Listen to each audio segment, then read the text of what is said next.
বিশ্ববিদ্যালয় হল পালায় চায়ের দোকানে এখনো তাদের কাছে বিল পাওনা আছে। আর আজকে তারা কোটিপতি। তাহলে দুর্নীতি দমন কমিশনার আসলে কাজ কি আমি স্পষ্টভাবে জিজ্ঞেস করতে চাই। এই উপদেষ্টাকে রাষ্ট্রের কোন জায়গায় নির্বাচিত অথবা অনির্বাচিত কোন জায়গায় প্রতিনিধিত্ব করার কোন আইনগত ভিত্তি নাই। এই দুর্নীতিবাজ প্রশাসনের অন্তর্বর্তীকালীন সরকার সেই প্রেসিডেন্টকে গ্রেফতার করেনি। তারা বিভিন্ন সুযোগ সুবিধা এবং আইন শৃঙ্খলা বাহিনীর মাধ্যমে তাদেরকে পালিয়ে যেতে সহযোগিতা করেছে। বন্ধুগণ, গাড়িতে শান্তি হাসনাত পাকড়িয়া ঘুরে বেড়ায়। আমি বলতে পারি এদের কাছে এখনো যে আপনারা খবর নেন হল পাড়ায়, ঢাকা বিশ্ববিদ্যালয় হল পাড়ায় চায়ের দোকানে এখনো তাদের কাছে বিল পাওনা আছে।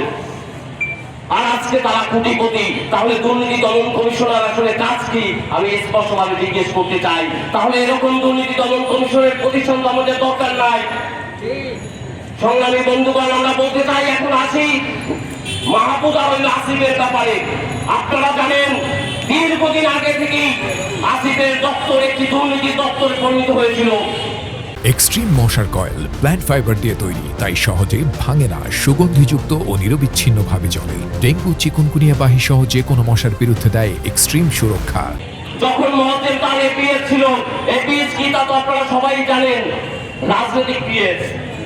এই মহাদেব যখন ছিল কি সিন্ডিকেট গড়ে তুলেছে আপনারা সবাই জানেন। তার নামে প্রায় 300 কোটির উপরে টাকার দুর্নীতির অভিযোগ রয়েছে। কিন্তু সেই অভিযোগের প্রেক্ষিতে কি করা হলো, তাকে ওইখান থেকে অপরাধী দেওয়া হলো না নিজে সরে আসলো। তারপরে দুর্নীতি দমন কমিশন কি করলো, তদন্ত করলো। সেই তদন্তের কতদূর আমরা জানতে চাই। সে ড্রাইভার তো কোনোভাবে ওই আসিফ এড়াতে পারবে না, কারণ সে ওই মন্ত্রণালয়ের উপদেষ্টা। আমরা তো সব জায়গায় শুনি, সাংবাদিকরাও শোনেন, অভিযোগের তো শেষ নাই। এই স্থানীয় সরকার এবং সমবায় মন্ত্রণালয় থেকে শুরু করে ক্রীড়া মন্ত্রণালয়, তথ্য মন্ত্রণালয়, একটা ফাইল নড়চড় হয় না টাকা ছাড়া। এই কথাগুলো তো আমরা শুনি। প্রমাণ করার দায়িত্ব রাষ্ট্রের প্রশাসনের। কিন্তু তারা কি করছে? আমাদের তো সেই পরিবর্তনগুলো হচ্ছে না। আজকে 17 মাস পার হচ্ছে, সেই যে পুরনো বন্দোবস্ত শেখ হাসিনার আমলাতন্ত্র, সেই আমলাতন্ত্র দিয়ে লুটপাট দুর্নীতি করে যাচ্ছে এই নতুন উপদেষ্টারা।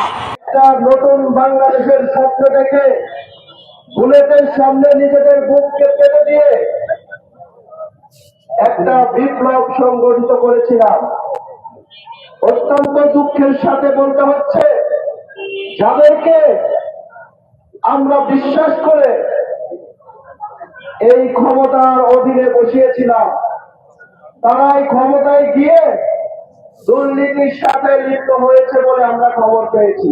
পল্লী উন্নয়ন ও সমবায় মন্ত্রণালয়, যুব এবং ক্রীড়া মন্ত্রণালয় এবং তথ্য মন্ত্রণালয়, এই 3 মন্ত্রণালয়ের এই 17 মাসের দুর্নীতির শ্বেতপত্র প্রকাশ করতে হবে। কোন কোন খাতে দুর্নীতির অভিযোগ রয়েছে সেই অভিযোগগুলো জাতির সামনে তুলে ধরতে হবে।